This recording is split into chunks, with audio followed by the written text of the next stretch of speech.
Hi, and welcome to my YouTube channel. Today we have a new life story. My name is Nova Eldridge, and last Friday I walked into a bank to withdraw $100. That's all. No big ask, no drama, just a crisp 100. Enough for groceries or a pharmacy run or a gift card for my elderly neighbor who'd been too proud to ask for help but had slipped a note under my door the night before. She'd written, in the soft cursive of someone who still sends birthday cards by mail, "If you're near the bank and it's not too much trouble, I'd be grateful for a small favor. I just need to cover some groceries till Friday." She'd included a grocery list: soup, bread, denture paste. No indulgences, just needs.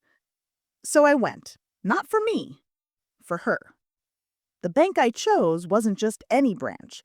It was the largest financial center in the district. One of those buildings with brushed steel accents and frosted glass doors that let you know they care more about appearances than people. The name outside was carved in polished stone: Midland Trust and Equity.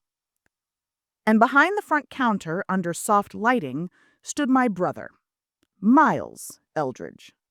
District manager, legacy man, perfect hair, perfect suit, perfect sneer. We hadn't spoken in 2 years. Not since the fallout. Not since the dinner where he told me I was embarrassing our family by living like a charity case. Not since I chose to leave and build something they'd never see coming. But that morning, there he was. And as soon as he saw me walk through the doors in my worn navy coat and leather boots with salt stains near the toes, his mouth curled upward, not with surprise, but satisfaction, like he'd been waiting for this. I should have expected the performance. Miles thrived on audiences. He saw me, leaned forward just enough to catch everyone's attention, and spoke loudly, deliberately. "Nova," he said, "still using this location?"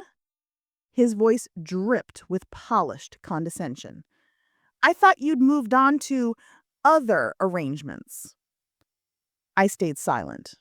I wasn't there for him. I was there for a favor, a kindness.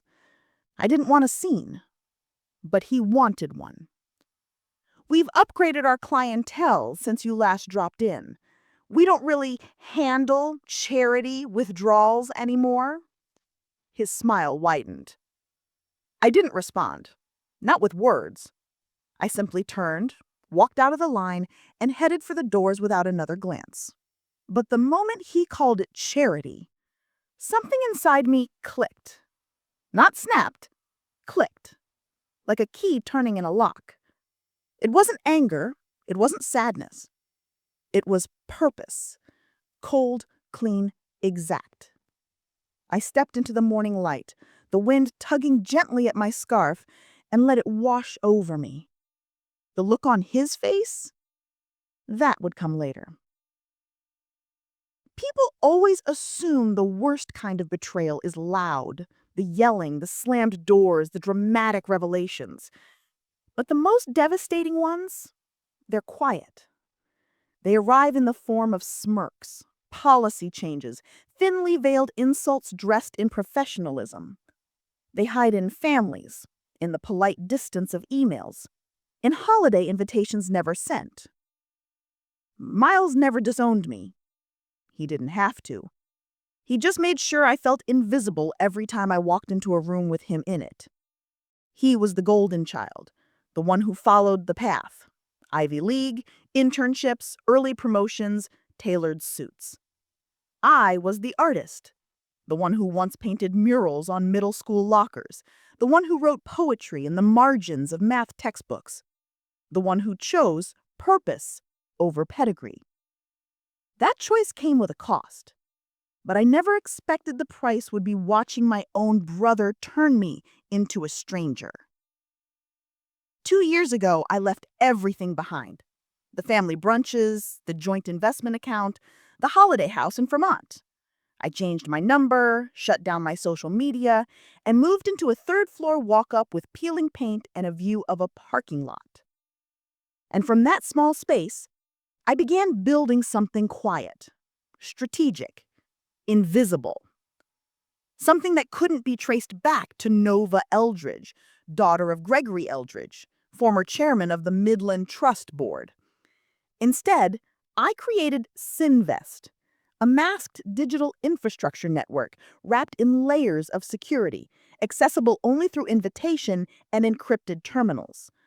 On the surface, it was a consulting shell offering IT audits and digital wellness services to mid-tier corporations. In reality, it was a precision tool designed to expose corruption from within. Whistleblowers fed me encrypted records. Financial analysts slipped me redacted ledgers. Disillusioned employees passed anonymous tips, and I followed the trails. Not for revenge, for accountability, for truth, for the people who were quietly suffering beneath the systems my family helped build. The night after the bank incident, I received a secure notification. A new file had arrived. Sender, unknown. Subject line, Re-Trust Fund Activity, Layered Transactions.me. My chest tightened. I opened it. What I found confirmed everything. A layered transaction network hidden under 5 shell corporations, all subtly bleeding cents off delayed mortgage processing fees. The amounts were small, almost laughable, but the volume? Millions. A silent siphon. And at the center of the authorization chain? Miles. He hadn't just mocked me in a bank lobby. He'd spent years quietly funneling funds through accounts that should have never existed, using knowledge passed down from our father, using infrastructure I once helped write. He never even thought to check if the doors he'd locked behind me had been picked long ago. I stared at the screen. Not with shock, with clarity. He'd underestimated me. He'd always underestimated me. And now, I had the final piece. Not for blackmail, not to destroy, but to illuminate. Because that's the thing about truth. It doesn't shout. It glows. It waits. And when the time is right, it steps into the light and speaks for itself. It's hard to describe the feeling of holding power and not using it. Not yet. Because power isn't just what you know, it's when you choose to act on it. And that night, with Miles's file open in front of me, and the city glowing beyond my apartment window, I sat still, let the evidence breathe, let my mind settle. I didn't rush. I closed the file, encrypted it again, and turned off the laptop. This wasn't about acting quickly. It was about acting right. That night, I didn't eat dinner. I didn't call anyone. I walked 5 blocks to an all-night laundromat and sat in a plastic chair, listening to dryers thump and spin. It helped me think. In places like that, nobody cared who you were. They didn't look at your shoes or your coat or your posture. They just focused on their own loads. I liked that. For 2 years, I had lived like a shadow, moving deliberately, speaking little, building SYNVEST with patience. I didn't draw attention. My name didn't appear in company filings. My face wasn't on any site. No public links, no bios, no networks that could be traced. SYNVEST wasn't a company. It was a ghost with a mission. Its clients weren't publicly known. Most never knew who ran it. But those who needed it most always found it, like whispers passed between the silenced. And now, SYNVEST had what it needed.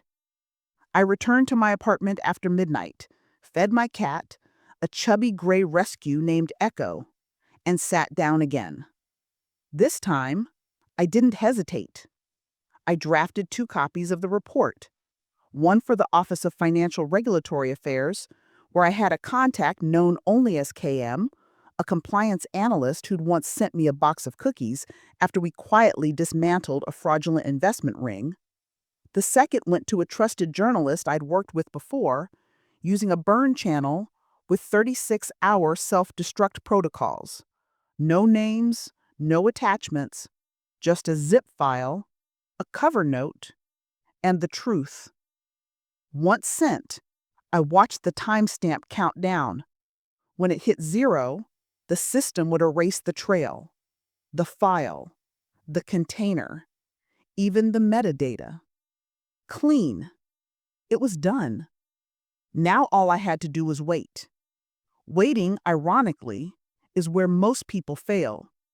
They act too soon, they seek closure, or confrontation, or credit. I wanted none of that. I didn't want Miles to know it was me. I wanted him to feel the floor shift beneath him and wonder why.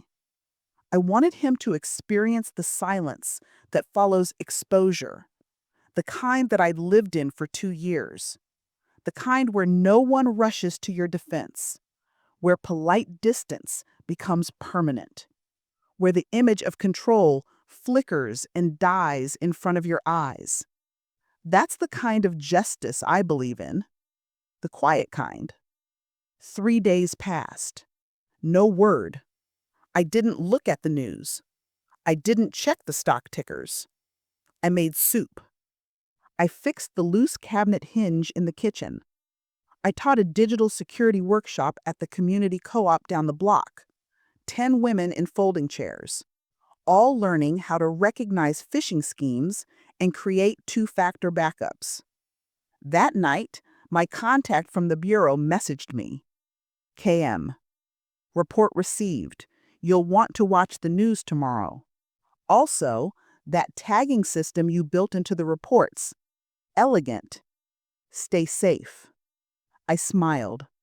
That was the closest thing to applause I needed. The next morning, I walked into my usual corner cafe and saw Miles's face on the muted television mounted above the barista bar. The headline read, Midland Trust announces sudden leadership overhaul amid internal audit. Beneath that, a smaller line, District Director removed following anonymous allegations of financial misconduct. I didn't need the sound. The expression on his face in the stock image, professional, neutral, confident, now looked absurd. The man who told me we didn't handle charity here had just been dismissed without warning. I took my coffee to the window. The sun streamed in through dusty panes. The city moved as it always did, rushed, distracted, full of its own noise. I felt no vindication, only clarity. It was over. At least this part. Later that day, I received a message through one of the private SYMVEST channels. The sender was anonymous. No profile, no geolocation, just a sentence. You've got more reach than you think. They're watching. That could have meant anything. Maybe Midland was trying to trace the leak. Maybe someone inside was sending a warning or a thank you. Either way, I didn't reply. Instead, I set up new encryption keys, updated the firewall, checked on Echo, who was sleeping upside down in the laundry basket like he had no idea the world was shifting under us. And then I made tea. Jasmine green. No sugar, because I didn't need sweetness. I needed calm. That night, I walked past the Midland building. The glass was still spotless, the security guard still nodded politely, but something was different. I wasn't just passing by. I was looking down at it. Because I knew the truth now. Power doesn't live inside marble lobbies or corner offices. It lives in knowledge, in patience, in the ability to wait without blinking while your enemies forget you're still there. It lives in people like me, the ones they don't see coming. It's strange how the world doesn't slow down when yours changes. After Midland Trust removed Miles, the city kept breathing as if nothing had happened. People still argued at bus stops, kids still skateboarded through crosswalks, delivery trucks still double parked in front of my apartment. But everything inside me had shifted. For 2 years, I had waited for a crack in the armor to prove that power built on arrogance eventually collapses under its own weight. But when the moment came, there was no celebration, no catharsis, just a quiet stillness, a breath. It was like pulling a thorn from your skin after so long that you'd forgotten it hurt. It doesn't bleed. It just leaves space. I didn't tell anyone. Not even the women at the co-op, who often brought me leftover soup and stories about their kids. Not even the owner of the corner shop, who always waved when I passed with Echo's favorite snacks in hand. No one in my current life knew who I used to be. No one knew I was once Nova Eldridge, the boardroom heiress, the girl with access to generational wealth and connections, and a last name that could open doors in any room. And I intended to keep it that way. That version of me didn't exist anymore. She was buried the day Miles smirked at me across a granite counter and reminded me who he thought I was. But he was wrong. I wasn't a charity case. I was a blueprint. And now that the first pillar had fallen, I knew what came next. That week, I spent most of my time off the grid. I closed SIN Vest servers for a scheduled maintenance sweep and rewired the root access protocols. I wiped my local drive, refreshed all external encryptions, and rotated through 3 dummy accounts to scatter my trail. The only thing I didn't touch was the archive, because I wasn't finished.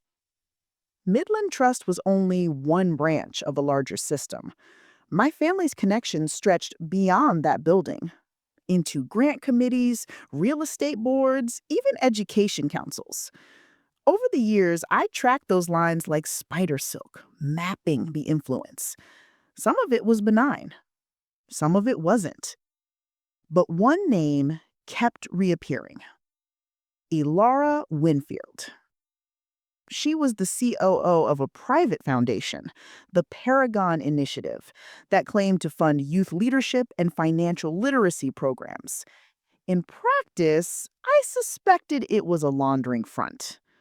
Too many donations with vague recipients, too many pilot programs with no documented results, and too many ties to Midland alumni, and too many board members with surnames I recognized from childhood parties, the kind with catered shrimp and jazz quartets and champagne for the kids.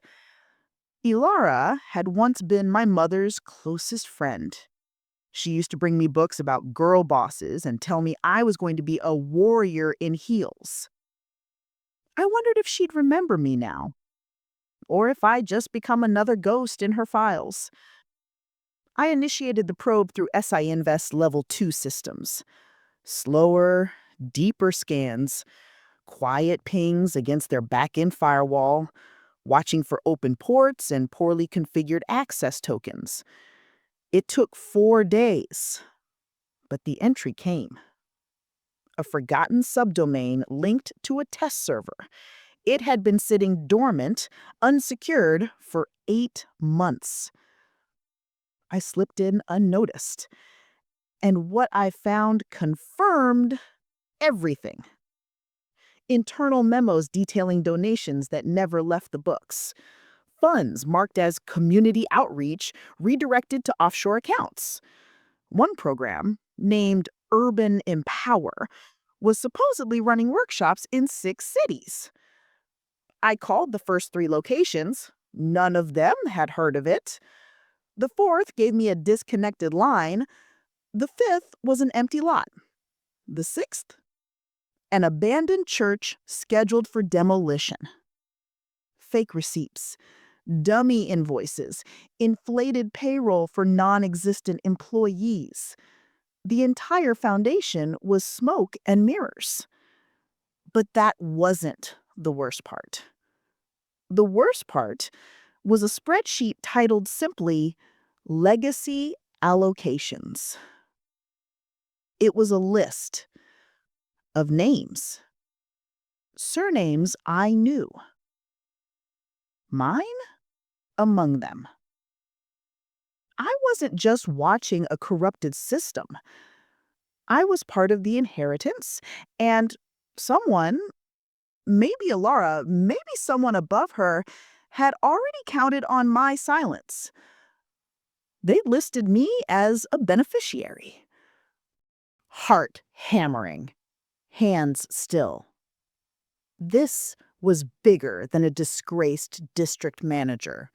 This was a rot buried inside legacy itself, inside the structure my family had helped build. Inside the story I'd spent my entire adult life trying to rewrite. Suddenly, taking down Miles felt like flicking over a single domino in a room full of explosives. And now I stood in the center of it all, holding the match. I didn't know what came next. Not exactly. But I knew I had a choice. I could walk away, disappear again, live quietly with my cat and my encrypted shell network and a sense of moral superiority. Or I could stay, dig deeper, expose the entire machine. Not with fury, with precision. Not for revenge, for release. Because maybe it wasn't just about me anymore. Maybe it was about all the people like me who walked away when they were told they didn't belong and who came back not to ask permission, but to hold a mirror. I didn't sleep that night, not because I was afraid, but because my mind wouldn't let go. The spreadsheet with my name on it kept flashing in my memory like a warning light. Legacy allocations. A title designed to sound noble, almost ceremonial, but I knew exactly what it meant. I wasn't just a forgotten daughter in exile. I was a liability accounted for, a ghost in the paperwork, a line item in a machine that no longer acknowledged my existence except to prepare for my silence. They assumed I'd stay gone. They assumed I was weak. They assumed wrong. At sunrise, I made coffee and stared at the wall of sticky notes I kept behind my bookshelf. The board was analog, intentionally low-tech. Names, connections, cities. Some had red dots, some had X's, most had nothing. They were still unknown variables in a system of weighted influence. Alara Winfield's name was pinned at the top now. Below it, Paragon Initiative. Below that, 6 satellite offices, 9 donor foundations, 3 law firms. And now, thanks to that spreadsheet, I had a new trail to follow. I circled my name on the board, then drew a line to another I hadn't touched in years. Gregory Eldridge. My father. My first ghost. My father had always been the architect of our family's image. He crafted everything carefully. Our vacation photos, our charitable galas, our surprise interviews, even our tragedies were polished. When my mother passed suddenly after a short illness, her obituary was so strategically worded it felt like a press release. Grief, to him, was a narrative to control, not something to feel. I was 18, and I never forgave him for turning my mourning into a press tour. After that, our relationship was a series of polite performances. I went to college, he funded it, I asked for space. He gave me a penthouse I didn't want. I started working at a nonprofit. He cut off my credit line. When I finally left, there were no arguments, just silence, and a single line in an email. You've made your choice, Nova. Don't expect anyone to clean up after it. I hadn't spoken to him since, but now he was a part of this again, and I needed to know how deep he went. I found him the way you find any powerful man trying to remain relevant, through a LinkedIn post boasting about his latest strategic mentorship venture and an op-ed he'd written about empowering the next generation of ethical leaders. I rolled my eyes, but I followed the trail. Within 2 clicks, I had access to his advisory group's back-end donation portal. 2 more, and I had a list of his most recent collaborators. And there she was again, Alara, still orbiting him, still hiding in plain sight, which meant he knew. I debated sending another anonymous packet, letting the machine eat itself from the inside, but this wasn't Miles. This was my father. And part of me, despite everything, wanted to look him in the eye. So I made a plan. Nothing dramatic, nothing traceable. Just a single afternoon, a public venue, and a folder of truth. The cafe was small, tucked into a quiet corner of the city, full of wood grain and soft jazz. The kind of place where people wore glasses and edited manuscripts while sipping lavender lattes. I reserved a table in the back, wore a dark sweater and no makeup, hair tied up, no perfume, minimal armor. When he arrived, I watched him scan the room like he owned it.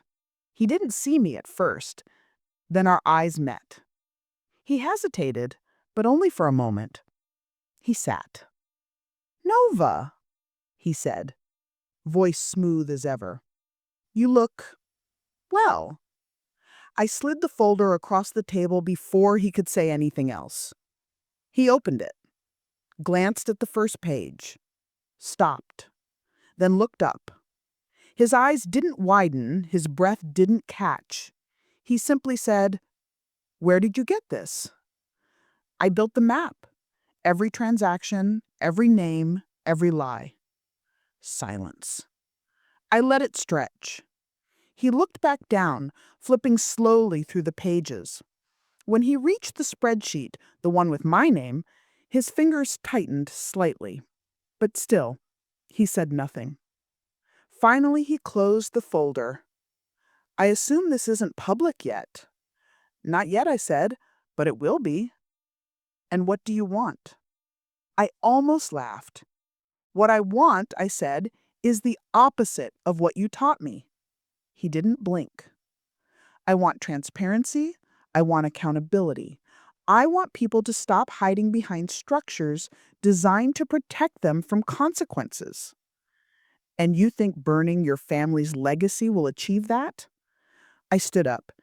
"It's not my legacy," I said. "It's yours. I'm just turning the lights on." I left before he could respond, walked straight out into the wind. I didn't cry, didn't shake. I felt clean, like I'd finally scrubbed the last piece of him off my skin. The next morning, I received a call, blocked number. A woman's voice, curt and professional. "We received your documents. They've been forwarded to the federal task force. You'll be contacted only if necessary. No further action required on your part." Then she hung up. That was it. No thanks, no drama, just a door quietly closing behind me. And that was exactly what I wanted. The weeks that followed passed in a kind of lucid silence. No headlines broke, no arrests were made, no exposés appeared with my name tucked neatly into the final paragraph. It was almost anticlimactic. But I'd expected that. Real consequences don't always explode. Sometimes they dissolve. They unfold in sealed rooms, in board transitions, in resignation letters marked for personal reasons, in websites quietly taken offline. One by one, the names on my wall of sticky notes started disappearing.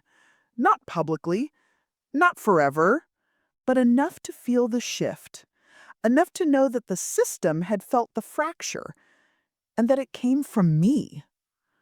One rainy evening, I returned home to find a white envelope tucked under my door. No return address, just my name, handwritten in careful, formal strokes. Inside was a single sheet of heavyweight paper. It read, Ms. Eldridge, your materials have been reviewed and retained. The board has voted to reallocate the disputed assets. We thank you for your discretion. Alara. I tore the letter in half and dropped it into the compost bin. Then I made soup. 1 month later, a nonprofit downtown received a 7-figure grant from an anonymous donor. No announcement, no interviews, just a wired transfer and a brief note. For second chances, for those they underestimated. Another month passed, and Paragon Initiative shuttered 4 of its pilot offices. Quietly, like a snake shedding skin. Alara faded from public life, citing chronic health concerns and a desire to refocus on family. I didn't follow her, didn't care where she went. I wasn't chasing them anymore. I was walking away from the wreckage. I spent more time at the co-op. I started leading weekend classes, digital literacy, fraud prevention, encryption basics for small businesses. Women brought their sisters. Some brought their sons. I helped one woman recover her hacked Etsy account. Another filed a complaint against a bank that had been skimming overdraft fees. Sometimes the victories were small. Sometimes they were sacred.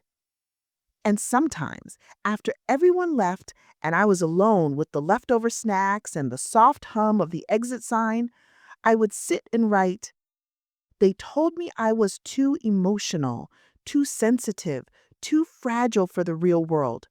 But I wasn't fragile. I was forged. Then, one morning, I did something I hadn't done in years. I walked into the old Midland Trust building, not as a customer, not as a ghost, just a woman. The brass doors still gleamed, though the name had been removed. The new sign read, Community Business Exchange. A cooperative startup had taken over the lease. Inside, it looked entirely different. Gone were the glass barriers and velvet ropes. In their place, corkboards, laptops, whiteboards filled with notes. People moved in and out freely. Someone offered me coffee. I accepted. I walked slowly through the space, absorbing the warmth that now filled the place where my brother once sneered at me. In the far corner, a young woman with purple hair was helping an older man scan a form. In another, 2 teenage boys were talking about interest rates like they were rap lyrics. I wanted to cry, not from grief, from relief.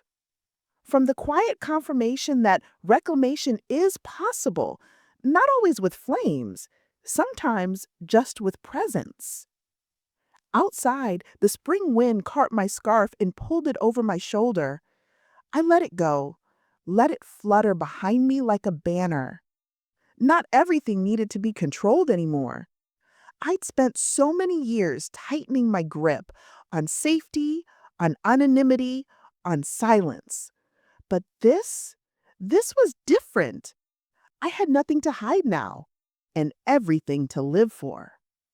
That night, I sat on my rooftop with a notebook in my lap, an echo curled next to me like a fat purring comma.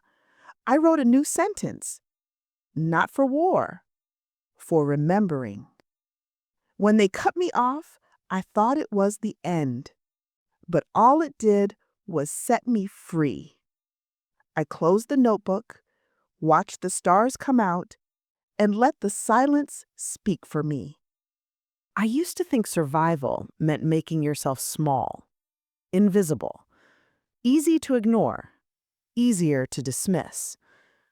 That if you kept your head down and didn't ask for much, the world might leave you alone long enough for you to rebuild quietly, piece by fragile piece. But I've learned that true survival, real survival, isn't shrinking. It's expanding beyond what hurt you. It's taking the same name they used to silence you and speaking it louder than they ever expected. It's becoming undeniable. In the weeks that followed, I did just that. Not on stages, not in headlines, in rooms, real ones. The kind where women gather to share knowledge without apology. The kind where the air smells like coffee and hope, where hands scribble on clipboards and someone's baby babbles in the background. The kind where resilience isn't romantic, it's practical. I became a fixture in these rooms. Not a leader, a witness, a builder, a resource. Sometimes I taught, sometimes I listened. Mostly I connected people. A single mother starting a food truck with recycled equipment. A 63-year-old widow launching an online tutoring service. 2 teenage sisters learning Python in the back of a church basement. Each of them was the real revolution. Each of them reminded me why I started this path in the first place. Not to punish the people who shut me out, but to make sure no one else had to beg for dignity. I still get emails. Sometimes encrypted messages from whistleblowers, sometimes anonymous tips wrapped in shaky grammar and pixelated attachments. I vet them carefully. SYNVST still exists. Quiet, efficient, invisible. It's not mine anymore. Not really. It belongs to the collective now. An open source kind of truth. I trained a handful of women to run its core architecture. The shell company now lists no founder, just a mission. Accountability without spectacle. That's enough. That's more than enough. One day, while organizing a community tech fair, a young woman approached me. She had sharp eyes and paint stains on her fingertips. She said, "You're Nova, right?" I hesitated. "I am." She smiled. "I heard you used to be connected." I raised an eyebrow. "That's so?" She nodded. "They said you walked away from a fortune to build a firewall around the people no one protected." I almost laughed. I didn't walk away. I just stopped asking for permission. My apartment is still the same. 3 floors up, view of a parking lot, peeling paint in the bathroom, and a bookshelf that sags a little in the middle. But it's mine.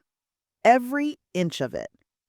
Echo still claims the sunniest windowsill, and I still burn toast more often than I should.